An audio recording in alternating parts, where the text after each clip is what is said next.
ஆமென். அல்லேலூயா. உங்கள் யாவருக்கும் என்னுடைய அன்பின் வாழ்த்துக்கள். மத்தேயு புஸ்தகம் 7ஆம் அதிகாரத்தில் 24வது வசனம் என்ன சொல்லுதுன்னா, ஆண்டவர் சொல்கிறாங்க, ஏசப்பா சொல்கிறாங்க, நான் சொல்லிய இந்த வார்த்தையின்படி நடக்கிறவன் எவனோ அவன் கண்மலையின் மேல் தன் வீட்டை கட்டின புத்தியுள்ள மனுஷனுக்கு ஒப்பிடப்படுவான். பெருமழை சொரிந்து பெருவெள்ளம் வந்து பெருமழை சொரிந்து காற்றடித்து மோதி அந்த வீடு விழுவதில்லை. ஏன்னா கண்மலையின் மேல் அஸ்திபாரம் போடப்பட்டிருக்கிறது. உயர்ந்த ஒரு இடம்,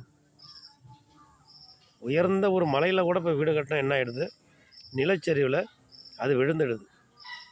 பூகம்பத்தில், நில அதிர்வில், புயல் காற்றில் அது சரிந்து விழுந்துடுது, வீட்டை மூடி போட்டுடுது, மலைகளெல்லாம் பிளவுண்டு போகிறது இந்த நாட்களில். ஆனாலும் அந்த கண்மலை என்று சொல்லப்படுகிற அது எது என்றால் ஆண்டவராகிய இயேசு கிறிஸ்து. அந்த கண்மலை நானே, கண்மலையாகிய கிறிஸ்து. அப்போ கிறிஸ்து மேலே நம்ம வீட்டை கட்டணும். அந்த வீடு எந்த வீடுனா நம்ம சரீரமாகிய நம்ம தான். நம்ம ஒவ்வொருவரும் ஒரு வீடு. இந்த வீட்டை கிறிஸ்து இயேசுவின் வார்த்தையில் நம்ம கட்டிட்டோம்னா நம்ம சரீரத்தை, நம்ம ஆவி, ஆத்மா, சரீரம், உச்சந்தலையிலேருந்து உள்ளங்கால் வரையில் நம்ம முழு சரீரம், அதில் உள்ள அவயங்கள், இதுதான் ஒரு வீடு. நம்ம வீடாகிய இந்த சரீரத்தை கிறிஸ்து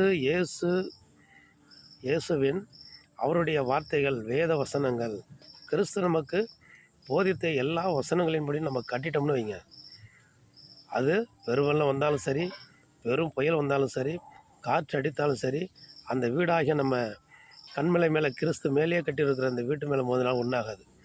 ஏன்னா அந்த உலகத்தையே உண்டாக்கின கண்மலை என்கிற கிறிஸ்து அவர் மேலே கட்டியிருக்கிறோம். அதனால் நமக்கு எந்த பயமும் அச்சமும் இல்லை. ஆனப்படினாலே கர்த்தர் சொல்லிய இந்த வார்த்தையின்படி நாம் நடப்போம். கண்மலையாகிய கிறிஸ்து மேலே இந்த சரீரமாகிய இந்த வீட்டை, நம்ம வீட்டை நம்ம அவர் மேலே கட்டிடுவோம், உறுதியாக கட்டுவோம். எந்த புயல், எந்த பெருமழை சொரிந்தாலும், காற்றடித்து மோதினாலும் இந்த சரீரமாகிய நமது சபை என்கிற இந்த சரீரமாகிய இந்த வீடு விழுவதில்லை.